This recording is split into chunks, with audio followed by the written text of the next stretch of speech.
Good morning, everybody.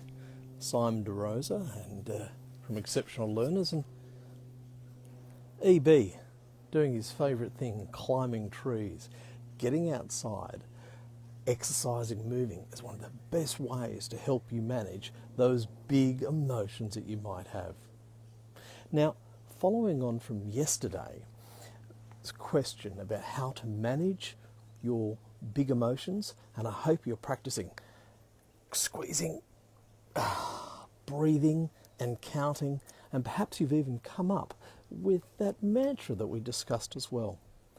So I was asked another question: why do we have these big emotions anyway? So glad this question was brought up, because these big emotions allow us to do amazing things, and they can keep you safe too. Like EB loves to climb trees, and he gets a little bit nervous at times, but he feels a wonderful feeling of exhilaration and success when he does it. So he gets a little bit of a big emotion, which is trying to keep him safe, but also when he reaches a goal, he loves that too.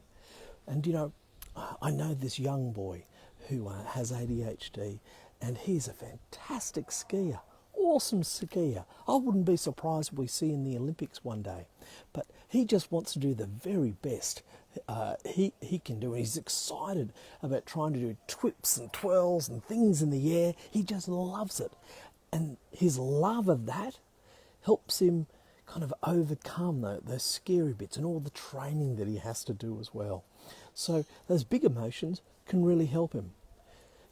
Determination can be a really big emotion as well, and one that can help you. I used to run a lot, and I used to run 100-kilometre races, ultra endurance events, and I just loved to do them. If I didn't have that big emotion of being determined, there's no way I could have done it. Some of these people can be really inspirational that run these incredibly long races as well. I happen to know a few. So those big emotions, I know, and their ability, I know, get them through, and I know their big emotions help them. Yep, we still need to manage them, and as I said, as I said yesterday, you'll probably have to do it 100 million times yet, and that's okay, because we're all learning to do it, and there'll be times when we're not so good at it, and there'll be times when we're really good at it too. We all have different reactions to big emotions. One of those is around anxiety. When I used to run, my running partner, Paul, used to get really cranky with me because I'd find a log to sit down at the start of a race, because they're only small. There weren't too many of us doing it when I did them. And I'd sit down and I'd fall asleep. That's how my body would manage those big emotions.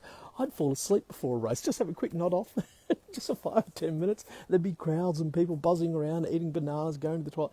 No, I fell asleep. So we have big emotions, and our body does deal with them in lots of different ways. But they are wonderful things to have. And I think, without humans having big emotions, wow, we wouldn't have the marvellous, wonderful things that we have in our world today. Anyway, good luck managing your big emotions. We really do need them, and embrace them, but you've got to be the boss of them. And I know you can do it, because I know you want to be in control of them. That's fantastic. Now, I'm going to be here with EB all of October, talking about ADHD awareness and celebrating the strengths and discussing some of the challenges so that you can be the best version of you that you can be. Wonderful. Keep on sending in those questions. Although sometimes I find them quite tricky. I hope that I've answered this one for you today. Why we have big emotions? Because they help us be the awesome we can be. See you later, kids. See you again tomorrow. Be responsible with your awesomeness. Cheers. Bye.